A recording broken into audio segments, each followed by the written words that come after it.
Antonio and Dawn Armstrong were the kind of couple other couples envied. They had it all: a tight-knit family, 3 accomplished children, leaders in their church, savvy entrepreneurs, owners of a small chain of gyms. Last week we talked about success, and I want to pick up right there. Antonio, a motivational speaker. Just when there was Respected since his days on the football field, playing for the Miami Dolphins in the 90s. Before that, for Texas A&M. Dawn, a dedicated mother, proud of her 18-year strong marriage. They worked hard, and it paid off. Beach vacations, expensive cars, exclusive private schools for the kids. On July 29, 2016, everything fell apart. It's been really hard. Dawn and Antonio were shot in the head while they slept. Their son AJ charged with their murders. It's not even the fact of just dealing with not having my parents anymore.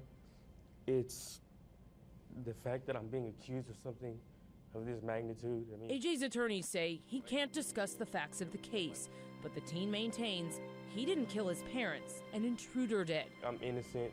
There was somebody else in the house that night, and to know that this is something I'm being accused of just makes everything so much worse. Police say there were no signs of a break-in. Investigators found bullet holes on the floor of AJ's room, in a pillow and comforter in his closet.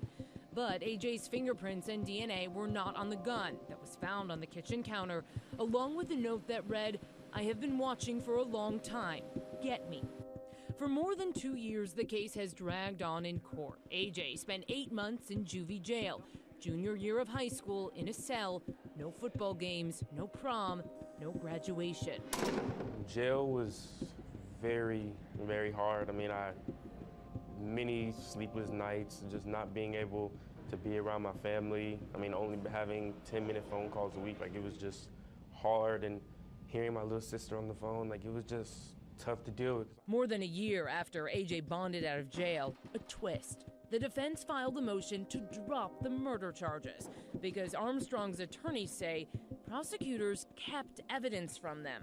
They don't want the public to know what's going on in this case. Enter Maxine Adams, a close friend to Dawn and Antonio. 6 months after the murders, Adams spoke to police, saying her husband and Antonio were involved in a prostitution ring, and Antonio had received death threats. Prosecutors told AJ's attorneys about that conversation. Quote, "The defense could have spoken with Adams at the time, but chose not to do so."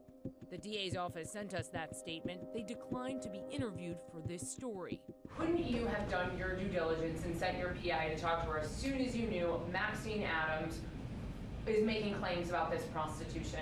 We could have, and that's probably a mistake on our part. A year and a half later, AJ's attorneys were given the taped conversation between Adams and police. And it's 13 minutes of full details. Names, phone numbers, people involved, how it worked. The woman said that my son was receiving threatening phone calls. He's dead. You mean to tell me that wasn't enough for you to start investigating? Putting prostitution allegations out there about her son was a tough decision for Antonio's mother. It's painful, but I want to know truth, and I want my grandson free. Whatever it takes to free my grandson, I just want the truth, and I want everybody involved to do their jobs. At the core of this case, when you look past the claims and evidence and opinions, are 3 heartbroken parents. They were amazing. They were 2 amazing people. Antonio's mother, Dawn's mother and father. They are navigating the deep waters of grief, but fully support their grandson. And we're not wavering now. No. Oh, we're not. No. We were standing We know strong. him. We know our That's grandson. the thing. We know our grandson. Yes. We know what he's capable of doing Yes. and what he's not capable of doing. No.